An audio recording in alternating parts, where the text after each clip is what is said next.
catéter y ahí empieza a salir todo el líquido que está en el tubo. ¿Ya? Este es el recolector del líquido, ¿ya? Y acá es la trampa de agua. ¿Ya? La trampa de agua se echa líquido acá, se echa agua en el fondo. La trampa de agua genera la presión negativa para que se genere el efecto de succión. ¿Ya? Bien, pero eso es más que nada para complejizar un poco la movilización. Bien. Todo. Ahí está con polera nomás. Va a ser como chamita esa cosa que está con la máscara. Ah, ¿verdad? Esto fue el. No sé qué. Pero también fuiste el que me Vamos a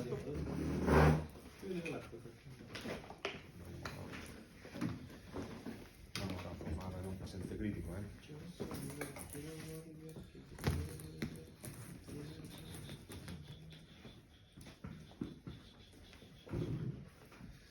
Y a los pacientes críticos en la UCI, bueno, ustedes saben que lo que nos complica a nosotros como Kineis, siempre nos retan en el fondo, es que nosotros somos encargados de movilizar al paciente. Y un paciente crítico tiene muchos instrumentos, muchas cosas, muchas vías, muchas sondas, mucho de todo. ¿Ya? ¿Esto qué es? ¿Lo han visto? Es un catéter Swan-Ganz, ya es un catéter que va a la aurícula derecha, se enclava en la aurícula derecha, claro, y es para medir un poco la función del corazón, gasto cardíaco, etc. ¿Ya? Entonces este es un catéter penoso Swan-Ganz, que de repente hay pacientes que lo tienen instalado, vamos a instalar acá. ¿Ya? ¿Qué otro tipo de instrumento o qué otro tipo de elemento podemos tener en un paciente crítico? O sea, ¿acuerdan que eso lo estuvimos viendo en algún momento? ¿No? El catéter venoso central. Catéter venoso central, perfecto. La sonda Foley, ¿qué más? Línea arterial, sonda nasogástrica, ¿qué más? Tenemos hartas cosas. Ventilación mecánica. Imagínense si el paciente está con un catéter de diálisis también, entonces son todas esas cosas. Nosotros al paciente lo tenemos que mover. Yo, mi primer internado, me acuerdo, bueno, yo no sé si sabe, yo estudié acá, en la Santiago. Lamentablemente, no, estudié en la.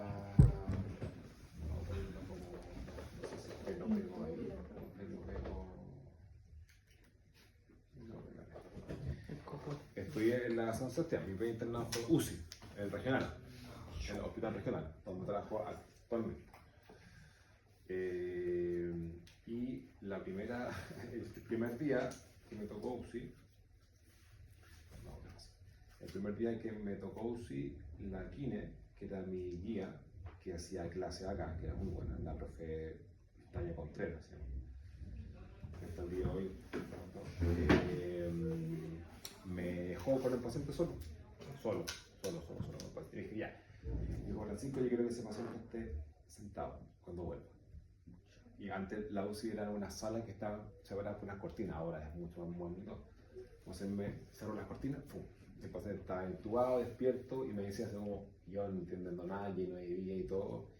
Y volvió la Kine y yo estaba exactamente igual, estaba parado al lado del paciente y dije, no sé cómo sentarme, profe, no tengo idea cómo sentarme. Entonces ahí, claro, y es todo un tema, porque claro, nosotros ahora vamos a hacer como una simulación, pero cuando un paciente está realmente con todas estas cosas intubado, tú vas a sentar al paciente como está con el tubo en la tráquea es muy receptiva a cualquier movimiento, entonces el paciente cuando tú lo mueves, el tubo se mueve también. Se impacta en las paredes de la tráquea y empieza a toser el paciente, empieza a toser y tos y tú te desesperas porque empieza a sonar el ventilador del monitor, que están todos los cables colgando y tú te suena. Entonces de repente pasan esas cosas que uno se empieza a desesperar. No sé si nos va a resultar esto porque quizás va a ser muy pesado. Y lo vamos a hacer que lo vamos a hacer.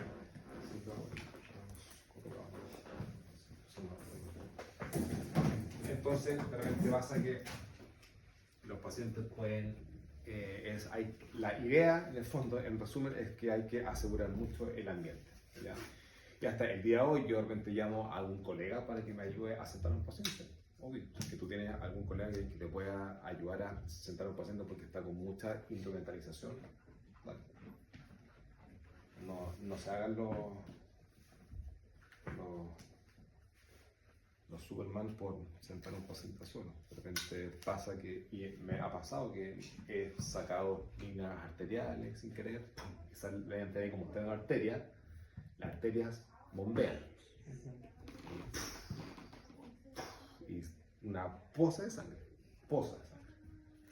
Y ahí tienes que estar con la arteria hasta que llegue la enfermera, porque la arteria hay que mantenerla con una presión para que deje de sangrar. Llega la enfermera y le vea con cara que te quiere matar, obvio, porque ella es la encargada de reponer la arteria.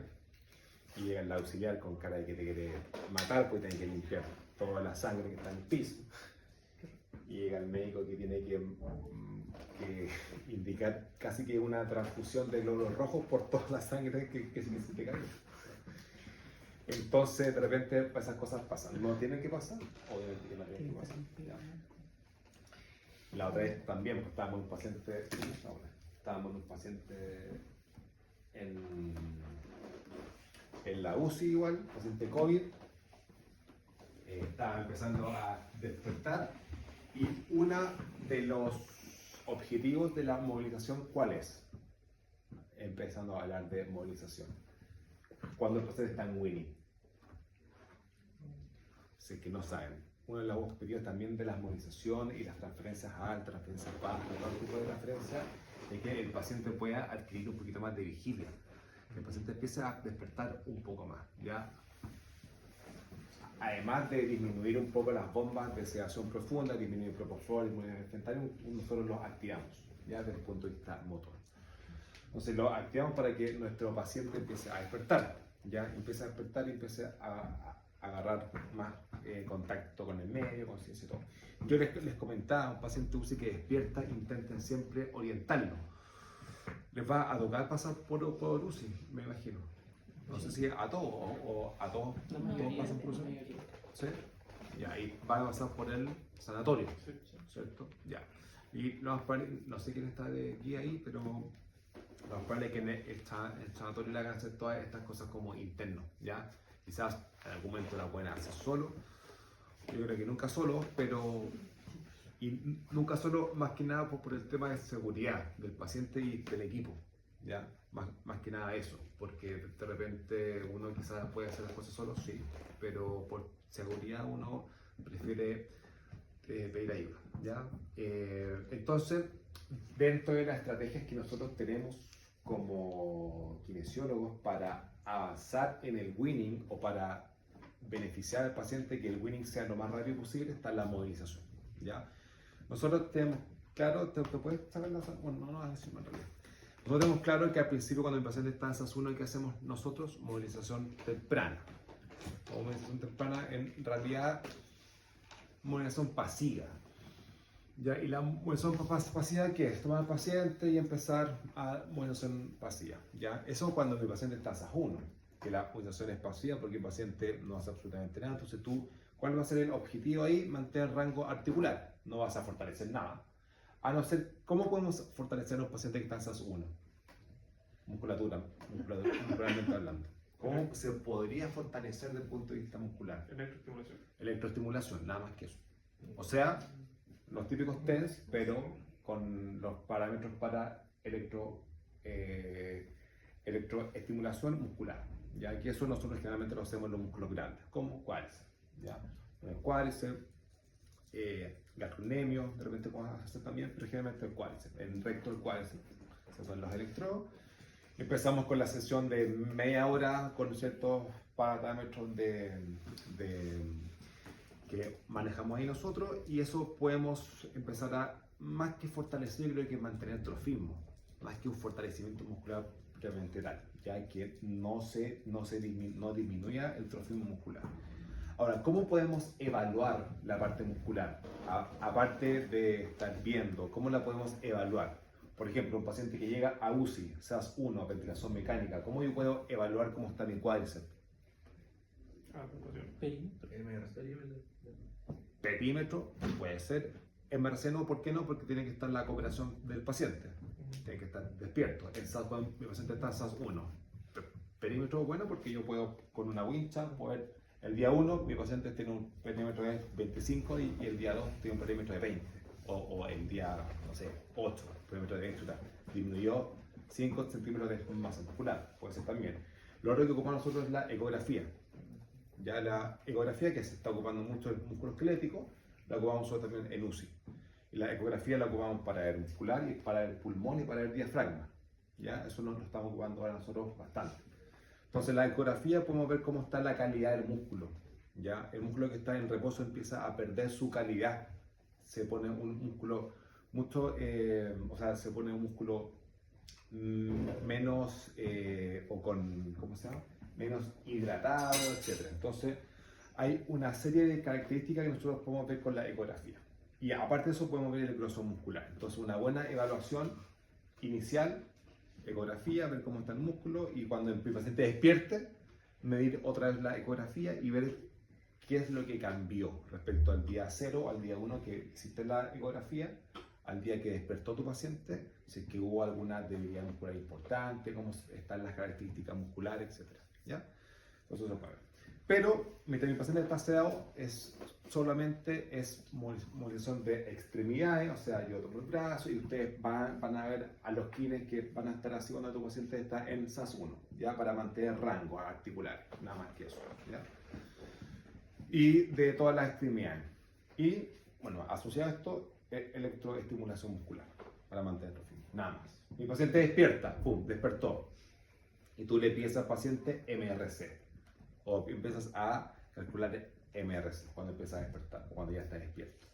Ahora, el MRC, ojo, porque el paciente cuando está empezando a despertar, si tu paciente está medianamente cooperador y tú dices, levanta la pierna, René, y te la levanta poco, tú tampoco puedes asegurar que ese paciente tiene debilidad muscular. ¿Por qué? Porque quizás está recién despertando, entonces está con la sedación un poco como en vías de que el paciente es más vigil, y eso nos puede pasar a todos nosotros, y no es que esté débil, sino que está recién despertando. Entonces la idea es que el cálculo del MRC sea con el paciente bien despierto y bien cooperador. ¿Cómo se calcula el MRC? En extremidades inferiores, ¿cómo se calcula el MRC? Daniels, ¿cómo se calcula Daniels? ¿Lo calcula usted o no? Me imagino que sí, ¿no? ¿Podemos evaluar? Ya. ¿Cómo sé que, por ejemplo, cómo le puedo dar un puntaje a la extensión de rodilla del 0 al 5? De 3 a 5 contra la gravedad. Perfecto. Y bajo 3 a favor de la gravedad. Exacto, bajo 3 a favor de la gravedad. Entonces, ¿cómo yo puedo evaluar? Porque yo evalúo dorsiflexión de tobillo, extensión de rodilla, evalúo extensión de cadera, ¿ya? Evalúo extensión o flexo, extensión de muñeca, flexión de codo y extensión de hombro, o flexión de hombro, ¿ya? ¿Cómo evalúo acá? Le pido entonces, llevo a mi paciente a dorsiflexión, entonces le pido que me extienda pie. Entonces ahí yo veo si le pongo resistencia o le pido que lo haga solo. Si lo hace solo, perfecto. Ahora le pongo resistencia. Y ahí tú vas viendo si le damos puntaje. Si es que lo hace solo, puntaje de 3 puntos, ¿cierto? Si tú le pones resistencia, y tú vas viendo si es 4 o 5 puntos. Acá, ¿cómo lo hacemos en un paciente que tú, por ejemplo, al paciente a ese motivo no lo puedes sentar al borde de cama y lo tienes en cama para medir extensión de rodilla? ¿Cómo lo haces? Ya, que lleve la rodilla hacia el pecho. Ya, lo otro que puede hacer, por ejemplo, es que yo lo hago, de repente hago eso. Claro. ¿Ya? O pongo alguna cuña acá abajo y tú le pides la extensión. Levanta la pierna, dale, perfecto. Ahora levanta y tú le pones resistencia. ¿Ya? Y ahí tú vas viendo si es 4 o 5 puntos o solamente es 3 puntos. Y vas viendo todo un lado, lado izquierdo o lado derecho y lado izquierdo. ¿Ya? Y vas sumando los puntos. ¿Ya? Extensión de cadera. ¿Cómo lo haces si es que no está? Porque la extensión idealmente sería poner de lado a tu paciente y que pueda hacer la extensión, ¿cierto? Pero nosotros generalmente hacemos esto, hacemos triple flexión y después que te empuje. Empújame fuerte y ahí tú vas viendo más o menos cómo está la extensión. de caer. Si no, lo pones de lado, pero es más complicado. ¿Ya? Ahí podemos hacer la extensión. Puntaje también, 0 a 5, siempre. Acuérdense que bajo 3 puntos porque no movilizar por cuenta de gravedad. Flexo, extensión de muñeca, fácil. De pies con las manos a los lados, por ejemplo, ahí. Extiendo muñeca, ya. Y si la puedo extender, bien, 3 puntos. Y ahí tú después le pones resistencia. Lo mismo acá, ¿ya? Flexo, extensión de codo, lo mismo. Extiendes el codo, dobla el codo y ahí vas viendo cómo está la función de codo. Y el hombro también lo mismo, ¿ok? Entonces, estás calculando el puntaje. ¿Cuál es el punto de corte para ver si está con debilidad adquirida en la UCI? 25. No. ¿Cuál es el punto de corte para este paciente? Porque, ¿cuál es el puntaje total del MRC? ¿Cuál es el puntaje total?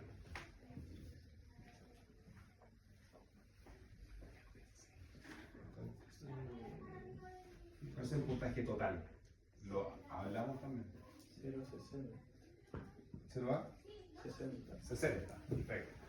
Entonces, la MRC, yo puedo tener un puntaje total de 60 puntos. Ese va a ser mi puntaje máximo. Perdón. Ese va a ser mi puntaje máximo, 60 puntos. ¿Cómo se define con debilidad adquirida en la UCI? Bajo 48 puntos. Bajo 48. ¿Ya? Bajo 48 puntos se define como debilidad adquirida en la UCI. Por eso le puse DAUCI, debilidad adquirida en UCI. De musculatura periférica, no de musculatura muscular respiratoria. O sea, no de musculatura respiratoria, de musculatura periférica. ¿Ya? Ahora, ustedes me pueden decir, profe, 48 puntos es alto. Es un puntaje, yo encuentro que un puntaje es súper alto. ¿Ya? A mi parecer, yo ese puntaje lo bajaría un poco. Pero en la bibliografía está escrita así. Bajo por 48 puntos, paciente debería adquirir en la UCI. O sea, basta que aunque el paciente tenga 12 puntos menos, ¿cierto? Basta que el paciente tenga 12 puntos menos para decir, o sea, tiene 3 en todos lados, debería adquirir, sí o sí. ¿Ya? O 3, 4, 3, debería adquirir. Es un puntaje alto, pero está escrito así. Y si se define como debilidad adquirida en la UCI, nosotros tenemos que empezar a trabajar eso. A trabajar la debilidad adquirida. ¿Cómo la podemos trabajar? Bueno, con ejercicio. Acuérdense que la electroestimulación, por lo menos en UCI, la ocupamos solamente cuando nuestro paciente está en SAS 1. Quizás podemos hacer algunos ejercicios como con coadyuvante electroestimulación, pero nosotros la ocupamos en SAS 1. Empezamos a trabajar desde el punto de vista, por ejemplo, motor periférico, con ejercicio activo asistido de extremidades inferiores, lo que a usted se le ocurra, ejercicio activo de extremidades superiores, lo que a usted se le ocurra, y lo importante son las transferencias. ¿Ya? ¿Cómo sentamos a este paciente que está en supino y está con tubo orotraqueal, Swan-Ganz, drenaje pleural, etc.? ¿Cómo lo sentamos? ¿Qué hay que hacer primero? ¿Para qué lado lo sentamos? ¿Para el lado izquierdo o para el lado derecho? Al lado derecho. Para este costado. Para este costado. O sea, en este caso sería tomar el René por acá por la derecha. Por acá. Sí, justamente. Por otro lado, o sea, me cambio el lado. Sí. ¿Ya? Y Así. sentarlo Lo hacia acá. siento hacia acá. Sí, justamente. Ya. ¿Quién dice algo más? Esa puede ser una opción. Yo sé que tengo el drenaje. Hacia acá porque tiene el drenaje. Puede ser, ¿cierto? Tengo el Swan-Ganz a este lado. ¿Ya? Si me preguntan a mí, puede ser para cualquier lado. ¿Ya? Si me preguntan a mí, puede ser para cualquier lado. Pero con la precaución de que no les quede un cable tirante por allá, no les quede otro cable tirante por acá. Si que tienen el Swan-Ganz acá y una vía acá, ¿dónde lo sientan? ¿Hacia allá o hacia acá? Si está el Swan-Ganz acá y una vía acá, ¿dónde lo sientan? ¿Qué tire bien? El que en el fondo tienen que acomodar toda la instrumentalización para que les quede lo más cómodo O sea, posible si la para vía está sentarse. más corta acá y justamente. O desconectas esa vía, llamas a las enfermeras, dicen que me puedes desconectar esa vía, por ejemplo, que por esa vía está pasando un suelo que no tiene ninguna importancia desconectarlo. Me puede decir la enfermera, ¿me puede desconectar el suelo, por favor? Pero no puedes desconectar el swan gas. ¿Cachai? Porque el swan gas es una monitorización que es continua de la función del corazón. No puedes desconectar el catéter venoso central, porque por ahí está pasando antibióticos, sedación, etc. No sé, ¿ya? Entonces, las cosas que no las puedes desconectar son las que mandan de alguna forma, ¿ya? Si tú puedes desconectar esta vía que está pasando un suelo, la desconectas y punto, ¿no? ¿Ya? Ahora, usted me dice, profe, entonces el swan gas o el catéter está a este lado, lo sentamos a este lado. Claro, lo más lógico sería eso, pero a mí me ha pasado también que quizás el swan gas está a este lado, pero yo puedo acomodar las cosas para sentarlo al otro lado. ¿Por qué? Porque tengo un drenaje, por ejemplo, acá. Ahora, si el drenaje está aquí, lo sentaría para acá, sí, pero ustedes también pueden tomar el drenaje, dejarlo acá, y después lo ponen por allá y lo pueden sentar allá. O sea, da exactamente lo mismo, pero tienen que tener ojo con todas las vías, con todos los tubos, con todos los drenajes, etc. ¿Ya? Ahora, obvio que si es que yo tengo la mayor cantidad de cosas hasta a este lado, lo siento a este lado, porque me voy a complicar menos la vida, obvio, ¿ya? Entonces, tengo que acomodarme para yo poder estimular a mi paciente a que se siente al borde de cama. Importante, cuando mi paciente está recién despertando, depende mucho de los días de ventilación mecánica, de los días de sedación profunda y cuál fue el diagnóstico de ingreso. La sepsis, y esto para que les quede claro, la sepsis es un factor mucho más importante para que tu paciente curse con debilidad adquirida en la UCI. La sepsis, ¿ya? Sepsis, la debilidad adquirida en la UCI generalmente está dada por sepsis, por un cuadro séptico, ¿ya? Está dada por muchos días de ventilación mecánica vamos a poner aumento de días de ventilación mecánica y días de sedación, ¿ya? Mientras tu paciente estuvo más días en ventilación mecánica o más días de sedación profunda, la posibilidad de que el paciente despierte con debilidad adquirida en la UCI es mayor, ¿ya? Y con diagnóstico de sepsis. Si tu paciente, por ejemplo, ingresó a ventilación mecánica por otra causa que no fuera una sepsis, lo más probable es que no despierte tan débil. Los pacientes que sí ingresó con sepsis despierta muy débil. Sepsis de origen que sea, o shock séptico, cualquiera sea el origen, urinario, pulmonar, etc. ¿Ya? Y hay más posibilidades. Más días de sedación, más días de ventilación mecánica, shock séptico, paciente que lo más probable es despierte con debilidad adquirida en la UCI. ¿Ya? Y eso no es culpa de nosotros, es culpa de la patología de ingreso y de la evolución que tuvo el paciente de esa patología, que como fue un shock séptico, más días de ventilación mecánica, más sedación profunda, etc. Ahora, es culpa de nosotros el winning, o es responsabilidad de nosotros el winning, entonces nosotros tenemos que hacer algo para sacar al paciente de ventilación mecánica. ¿Ya? No sé si ustedes han visto las Motomer, o saben qué son las Motomer. A ver, si se las vemos. No sé si las tengo acá.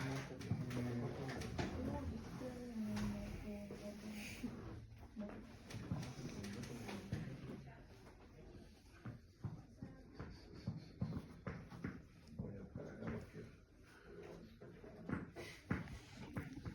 Se me trabajo, claramente, por la familia. Y acos. Voy a buscar la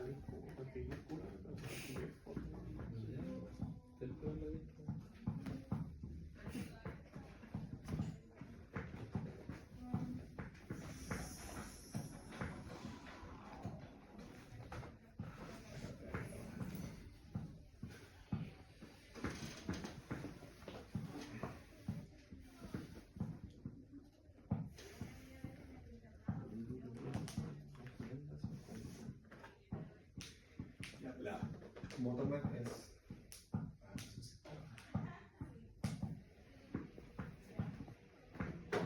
No sé si la han visto en algún momento.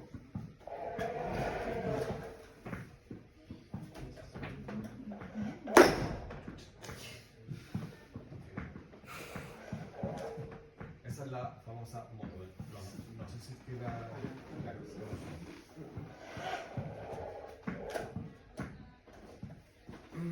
Locomat.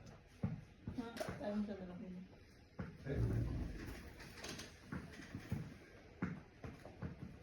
Esa es. Side of the patient's bed.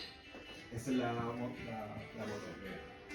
The expandable chassis and the 4 brake stop secure the device to the floor so it doesn't have to be affixed to the bed. El dispositivo que nosotros ocupamos en los pacientes, ese está en la Large UCI, safety foot en el shells and hospital. leg guides ensure safe and secure fixation of the feet. Es un dispositivo cuando el paciente está despierto, lo ocupamos, pero con una debilidad adquirida muy importante. O sea, el esfuerzo del motor es como de 25 The puntos, calf muy shells can be bajito. adjusted exactly to the length of the Entonces, patient's es leg. una movilización pasiva, pero que la realiza esta máquina. Entonces tú la instalas en el paciente y mientras está movilizando tú te vas a ver a otro paciente, como para optimizar los tiempos. Holding them safely and inhibiting lateral movement. Entonces son para pacientes que está ahí, cuando un paciente que está postrado o posoperado, por ejemplo. ¿Ya? Y ahí uno puede regularlo. Flexible and individually adjustable straps on the calf shelves avoid the oars shown here.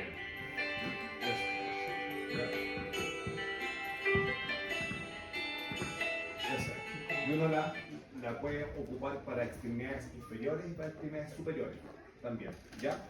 Entonces es la Motomed. Y la Motomed se ocupa cuando tu paciente presenta una debilidad adquirida en la UCI pero muy baja. O sea, estamos hablando de 25 puntos, 20 puntos. ¿Ya? El punto de corte para ocupar Motomed son como 25 puntos aproximadamente, ¿ya? Pero eso es. Entonces eso nosotros también lo ocupamos. Y cuando el paciente está muy débil, ocupamos la Motomed mientras vemos a otro paciente. ¿Ya? Ahora, ¿cómo sentamos a un paciente? ¿Ustedes han sentado a paciente en cama? Sí. Sí. Ahora ayúdame a sentar este cabrón. Un tablito. ¿Cómo sentamos a mi paciente? Yo lo haría acá por el tema de los niños. ¿Ya? Miren, espérenme. Antes que todo, esto de repente pasa que tú tienes este drenaje pleural. Ya esto tiene una base que es para que vaya más estable. Te giran eso y queda ahí. Ya, claro. Ya vale, vamos, dale. ¿Cómo sentamos al médico? Este brazo, Trátame con algo. sí, cariño, amor, mucho. Lo voy a dejar acá, él se va a hinchar a mi hombro. Ya. Luego voy a tomar desde acá. No. ¿Qué pasa si el paciente no te puede, porque tú estás diciendo al paciente que te afirma, o sea, que se... Pero ¿qué pasa si el paciente se le cae el brazo? Acá. ¿Hizo? Joder, no. Acá. Entonces, ahora Que el paciente es así. Porque no puede mantener la... No, eso pasa y eso es de verdad. Hay pacientes que mantengan su... Y está tan débil que ni siquiera puede mantener la flexión o la semiflexión. Y si la flexa ¿Qué más- pasa si un paciente está con este tipo de debilidad, que ni siquiera puede mantener la flexión, pum, y se le cae y tú le das el brazo y pum? Pero de cabeza está súper claro, está conectado, está vigil, y tú lo quieres activar más para ver cómo responde en el center por de cama. ¿Tú qué tienes que pensar inmediatamente? ¿le podrá ayudar si levanto más el respaldo? Porque me imagino que... Sí, te puede ayudar como para hacer el movimiento, pero antes de eso, ¿qué pasa cuando este paciente que está tan débil lo vas a sentar al borde de cama? La presión. Después no tiene control. ¿Ah? Después no tiene control. No va a tener control de tronco, nada. No va a tener control. Podría venir ayuda también en ese momento. Yo creo que un paciente que está así de débil, yo creo que es importante pedir ayuda. ¿Por qué? Porque tú lo vas a sentar y ojalá un colega tuyo que esté detrás del paciente cuando esté sentado acá y con los pies para acá, la espalda que va a estar acá, el kine que está acompañándote va a ser encargado de cómo mantener la espalda y tú vas a preocuparte del tubo orotraqueal, de todas las cosas que están acá. Y el paciente va a estar así. Entonces, un paciente que está tan débil, ojalá pedir ayuda siempre. a tu colega, ¿ya? Dale, vamos. No se podría con sabanilla, se puede poner estar en la cama con sabanilla, tirarlo más al lado, dejarle caer una pierna, Sí, y sí. dejar la otra acá y después, como llevarlo más fácil del tronco, ¿no? Eso quiere decir, pero no sé si que acá hay sabanilla. No, Esas hay puras fibras Hay toalla. Pero con ese plumón celeste que está atrás lo hicimos la última vez. con el. Ah, sí, por aparecer Con eso. O no, es que la. Espérame, déjame ver parece que la tengo sábana. Es como tú dices, Superman al rescate de Siempre. no voy a morir. Muévete. Oye, yo estoy de pana aquí, estoy tranquilito, relajado.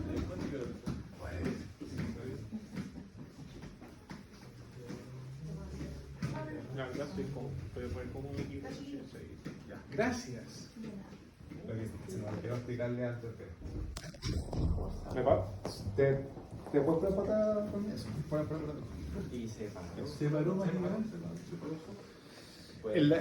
En la UCI siempre las camas tienen 3 sábanas. Una que va en el colchón y otra que va así, atravesada, así, ahí. Ahí. Y la otra va abajo, encima de la otra, esta sábana atravesada y la otra que tapa al paciente. Ya, ahora sí. Abajo. Amigo, estoy como tú. Vamos. Me parezco aquí los fines de semana. Ya. Ahí. Ah, pero igual hay que necesitar ayuda, profe. Espera, y bájate bien rentado. Más. Ahí, perfecto. Ya. Tengo entonces estas 3 sábanas en el fondo. Tengo la sábana que no la tenemos que cubrir el colchón, encima está otra sábana. ¿Para qué creen que es esta sábana? Cuidado ahorita que está para que no le dé la espalda a los. ¿Para qué entonces esta sábana? Para poder movilizar al paciente. ¿Qué pasa si el paciente está muy abajo de la cama? Y acá en UCI pasa todo el rato el paciente, hay que acomodarlo ustedes para escuchar. ¿Por qué? Porque el paciente se bajó de la cama, está inquieto y cosas. ¿Qué pasa si el paciente está abajo de la cama? Hay que subirlo, ¿cierto? ¿Y cómo se sube? Con esta sabanilla de abajo. Entonces, nosotros con esta sabanilla tenemos que hacer la tomada lo más proximal al paciente, ya acá, lo más proximal, no aquí, no subirlo así, ya, lo más proximal al paciente. ¿Por qué? Porque ojalá levantarlo y después moverlo, ya. Entonces, lo más proximal al paciente, solo lo vamos a levantar y lo movemos, ya. Entonces, a la cuenta de 3, 1, 2, 3, lo levantamos y lo movemos así, ya. Lógico que esto con una sábana se desliza mucho mejor y todo, ¿ya? Pero esta sábana que está acá es para movilizar al paciente.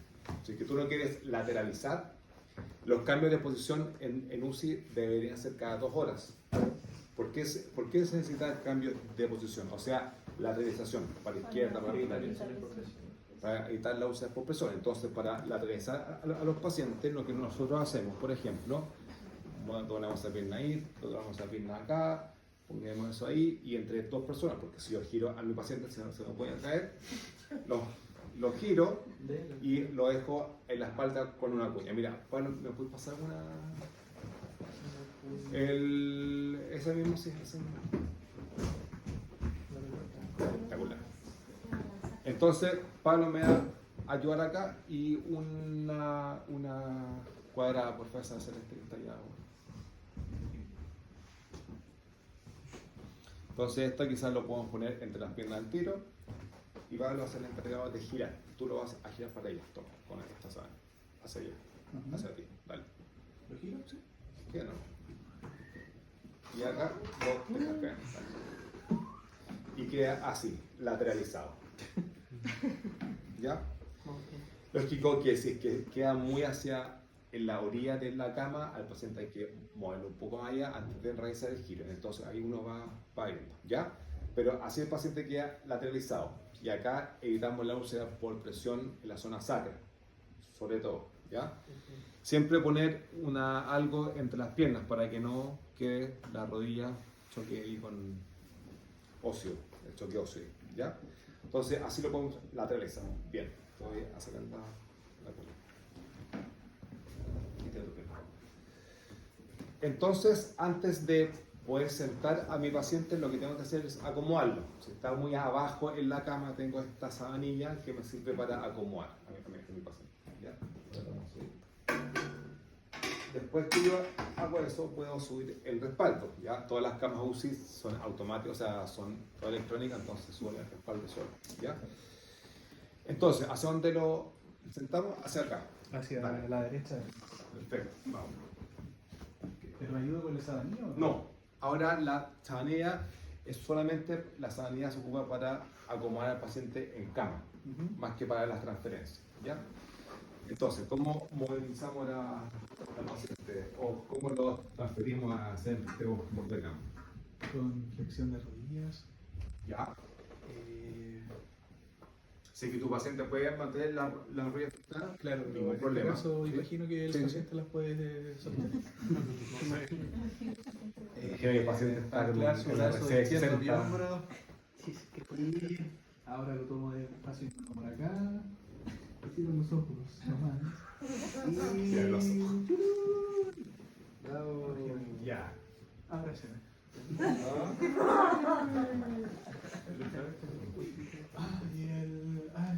Importante, está bien. Importante. ¿Por qué? Ya. Porque el escala es importante, ¿por qué? Porque nos entrega un soporte anterior, si no el paciente se te puede ir para adelante. ¿Ya? Importante fijarse si es que está con el drenaje, que el drenaje no quede enganchado ni nada. Ojalá que todos los cables y todas las vías y todas las cosas que estén conectadas del paciente estén todas en su lugar. Que el tubo orotraqueal ojalá no esté tirando por un lado, que esté lo más estable posible. Ahora, ¿qué nos tenemos que fijar en este momento cuando el paciente lo siento al borde de campo? ¿Cómo está el control de tronco de mi paciente? Y eso tú inmediatamente lo vas a saber si es que tu control de tronco está malo, porque tú cuando sientes al paciente al borde de cama, tú vas a ver si es que al soltarlo se va para atrás, se va para el lado, entonces tú inmediatamente vas a saber cómo está el control de tronco. Lo que les dije antes, un paciente que está con una debilidad muscular, 25 puntos, 20 puntos, que necesita Motomed, ese paciente pide ayuda para sentarlo, porque lo más probable es que no tenga control de tronco. Y el control de cabeza tampoco. Si no tiene control de cabeza, no va a tener control de tronco. ¿Ya? Ojo a los pacientes que no tienen control de cabeza. ¿Por qué? Porque la cabeza se les cae y están con el tubo, y el tubo de repente se les puede desplazar. Entonces, ojo con los pacientes que no tienen control de cabeza, ojalá siempre mantener el tubo ahí y ver cómo está el control de cabeza del paciente. ¿Qué más nos tenemos que fijar cuando los pacientes están sedentes de borde de cama? Estabilidad clínica, cómo está mi tolerancia ortostática. Inmediatamente fijarte en el monitor y ojalá siempre sentarlo con el monitor atrás del paciente. O sea, si que lo estás sentando acá, ojalá el monitor ahí para tú estar. Mientras lo vamos sentados, tenemos que estar pendientes del monitor. Absolutamente, cómo está la frecuencia cardíaca, cómo está la presión arterial. ¿Ya? ¿Por qué? Porque hay pacientes que se te hipotensan. ¡Pum! La PAM que estaba en 70 en reposo cae a 50. Y el paciente empieza así. Y si se altera algo, ¿qué deberíamos hacer? ¿Volver a la posición inicial? Vuelta a posición inicial. Volver al supino. Hasta que los parámetros se establezcan. Ahora, esto es un entrenamiento. O sea, las transferencias bajas, aunque ustedes no lo crean, es un entrenamiento ortostático. O sea, tú quizás el primer día se te hipotensó la PAM de 70, cayó a 50, pero el segundo día quizás cayó a 60 y el tercer día quizás no va a caer la PAM. ¿Ya? ¿Por qué? Porque estuvo mucho tiempo en cama el paciente, entonces tú lo estás cambiando de posición y obviamente el sistema cardiovascular se va a resentir por el cambio de posición. ¿Ya? Entonces siempre fijarte en la parte clínica. ¿Ya? El paciente, cómo está, véanlo, si está sudoroso, si está más con la piel un poco más blanca, por ejemplo, se está hipotensando, etc. O sea, fíjense cómo se está comportando el paciente. ¿Ya? Lo probable es que el paciente empiece a toser por el tubo. Entonces, fíjense, siempre el tubo bien sujeto por ustedes. Entonces, ustedes no se pueden preocupar en un paciente que está con una debilidad muy importante, no se pueden estar preocupando de que no se caiga del tubo, de la cabeza, de las vías. Entonces, por eso, llamen a un colega para que los trabajen juntos. No hay ningún problema. ¿Ya? Si no tienen control de cabeza, como les dije, lo más probable es que no tengan control de tronco. O cualquier persona que esté. O cualquier persona, o sea, si es que casi todos los que están trabajando ahí saben cómo ayudarnos, en el fondo, sea paramédicos, médicos, enfermeras, colegas, etc. Ya yo he sentado pacientes con médicos, con enfermeras, con auxiliares de servicio, no hay ningún problema, ¿ya? Mientras ustedes puedan darles bien las indicaciones y todas las cosas, bien.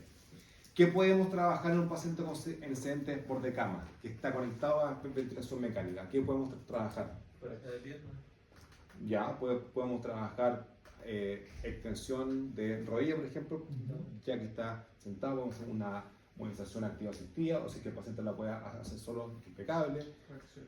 Reacciones de equilibrio, hacia atrás, hacia el lado. Podemos trabajar desde el punto de vista respiratorio, ¿no? Sí, sí. ¿Qué podemos hacer? Palanca, eso ya está como casi de lado, pero sí, se puede hacer. Respira profundo. Vamos, botamos rápido. Estás cambiando la posición del diafragma también. Estás en por de cama, no estás en supino. Entonces la eficacia diafragmática también va a ser mejor. Ya va a tener una buena contracción diafragmática. Hay un simulador que intenté bajarlo, pero no lo encontré, pero a veces que para que lo vean. Es el pulmovista. Así que está ahí. El pulmovista. ¿Y qué es lo importante del pulmovista? El pulmovista es un monitor que tú al paciente le conectas un electrodo en el tórax del paciente, ¿ya? Es como una cinta en el fondo con altos electrodos, son 2 electrodos, si no me equivoco, que van en el pecho del paciente y en la espalda y te demuestra de forma dinámica cómo está inflando el pulmón o los pulmones. Es como una cinta polar, pero esto va conectado a un monitor y ese monitor te muestra cómo se van inflando los distintos campos pulmonares. Y eso es súper bueno porque tú estás viendo cómo se infla el pulmón derecho cuando el paciente está en supino o está en por de cama, cómo se infla el pulmón izquierdo cuando el paciente está en supino o en por de cama, etc. Ya se llama pulmonista. Ese es el electrodo. ¿Ya? Entonces, allá el paciente está con los electrodos puestos que están conectados a este monitor y te muestra cómo es la ventilación del pulmón de forma dinámica. ¿Ya? Entonces podemos trabajar también desde el punto de vista muscular y desde el punto de vista respiratorio. Le podemos decir al paciente que tosa, incluso ustedes van a ver cómo mejora la tos también, el por de cama, etc. ¿Ya? También si que el paciente tiene buen control de tronco y tiene buen control de cabeza, ¿qué podemos hacer más? ¿Qué podemos hacer más con el paciente que tiene buen control de cabeza, buen control de tronco? Porque uno eso lo va viendo en el momento. Ah, el paciente controla bien cabeza, perfecto. Controla bien tronco, perfecto. Y tú lo dejas solo y no hay ningún problema. Obvio que estás atento a cualquier cosa, pero si tú lo dejas solo, como este caso, no hay problema. ¿Qué más podemos hacer? Bípedo. No hay problema. Incluso podemos caminar con el paciente con tubo. Si un ventilador tiene batería y tú lo puedes desconectar y lo puedes ir caminando con el paciente, sin ningún problema. Nosotros hemos caminado con pacientes con el ventilador, con tubo y todos los como que bueno, pero lo hemos hecho y con toda la seguridad y entre 3 personas, uno que lleva el ventilador, otro el paciente que está cuidado, otro con los signos vitales. No hay ningún problema. Algunos pacientes sí, pero hay otros pacientes que andan bastante bien. Y eso depende mucho de cada paciente. ¿Ya? Entonces, progresen en los hitos funcionales según cómo está la estabilidad del paciente. ¿Ya? Si el paciente puede lograr bípedo, sin ningún problema. Y el bípedo lo hacemos ¿cómo? El bípedo. ¿De qué forma hacemos un bípedo? Perdón, antes de eso, Sí. esta pregunta. Para poder llevar a bípedo a un usuario, ¿en qué puntaje de MRC? Ojalá tenga un puntaje, bueno, puede ser menor a 48 puntos sin ningún problema, ¿ya? Pero que ojalá sea mayor a 40 puntos, con 42 puntos, con 40 puntos, ¿ya? En el fondo, en el bípedo, ¿por qué es importante? Porque uno se puede confiar que tu paciente tiene buen control de tronco, buen control de cabeza, lo vas a poner de pie solo, pero ojo, porque en el bípedo el paciente está con debilidad muscular en extremidades inferiores, por eso es importante antes de pipeestar a un paciente calcular cómo está el MRC y dónde tiene más debilidad. si extremidades superiores o extremidades inferiores. Si está, por ejemplo, con un score motor, perdón, en extremidades inferiores de 3 puntos, 3 puntos, 3 puntos, o sea, 9 puntos en la derecha, 9 puntos en la izquierda, estás como, lo puedes bipestar, sí, pero con cuidado, bloqueando rodillas, etc. Para llevar al paciente a hímedo, ¿qué es mejor, utilizar el escabel o sin él? Yo ocupo sin escabel, Porque no ocupo escabel. En el center por de cama sí, ya, pero en bípedo no. ¿Por qué? Porque yo lo que hago es bajar la cama lo más abajo y entre dos personas, una a cada lado. ¿Por qué entre dos personas? Porque así yo puedo bloquear rodillas. ¿Ya? Bloqueo rodilla con mi pierna y ¡pum! Lo bipestamos. ¿Ya? Porque de repente hay pacientes que las rodillas se van a flexión. ¿Ya? Entonces, si ustedes pueden progresar en los hitos funcionales, no hay ningún problema. ¿Ya? Eso va a depender de cómo se comporte cada paciente. Pero eso va también de la mano a la evaluación que ustedes hicieron previa del score motor, ¿ya? Y a las movilizaciones y todo el cuento. ¿Bien? ¿Dudas? ¿Algo que quieran decir más? Profe, ¿podría mostrar cómo lo llevaría el vídeo? Sí, sí, sí. ¿Qué me puede ayudar acá el video? ¿Qué te puede poner el iPhone? Listo. Vamos a suponer que esta cama se puede bajar. Las camas UCI se bajan harto. Entonces, vamos a sacar esto de acá. Nosotros lo que hacemos es, está por al lado del paciente, bloqueamos rodillas acá, ¿ya? Lo tomamos acá y acá, de esta manera. Entonces, el paciente va a tocar el piso y usted inmediatamente, una vez que tú tocas el piso, ustedes bloquean rodillas ahí. Por si acaso el paciente de repente hace esa, justamente sea como hacia adelante. Entonces, para que no se vaya en semiflexión de rodilla, pum, ustedes bloquean rodillas. Así que es necesario. Cuando el score motor, por ejemplo, en la extremidad inferior está con 3 puntos en todas las extremidades, mejor eso. ¿Ya? Y ahí está el bípedo. Nada más que eso. ¿Ya? Y ahí ustedes ven cómo se comporta el paciente igual. ¿Ya? Lógico que es muy alta esta cama, pero las camas bajan bastante, entonces después lo pueden sentar sin ningún problema. ¿Ya?